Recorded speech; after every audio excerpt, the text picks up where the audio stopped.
ప్రాప్తాస్తపత్రం అంతా అంటే ఆ తర్వాత గోవిందేతి గోవింద అనేసరికి ఏమవుతాయారు అంటే మనఃపూతం అచ్యుతేతి మనఃపూతం అనంతేతి వచఃపునః గోవిందేతి గోవిందానందాన్ని ఏమవుతుందని మనం కాయపూతం శరీరం కాస్త పవిత్రమవుతుంది. కాబట్టి మనోవాక్కాయములు శుద్ధి కావాలంటే అచ్యుతానంత గోవింద నామ ఉచ్చారణ భేద భగవంతుని యొక్క నామాన్ని ఉచ్చరించడమే ఒక మందు అన్నమాట.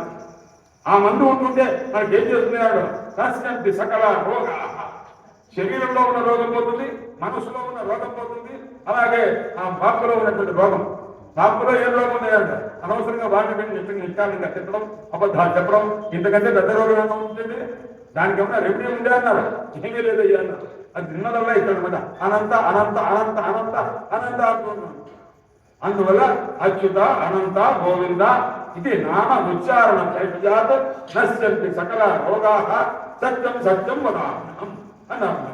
అందుచేత ఈ దివ్యమైనటువంటి నామాలు భగవంతుని యొక్క ఆ దివ్యమైన నామాలు గోవింద అనే శబ్దాన్ని కాస్త ఆ బిరుదుని కాస్త కృష్ణ పరమాత్మకి ఇచ్చి ఆ ఇల్లు కాస్త ఒక్కొక్క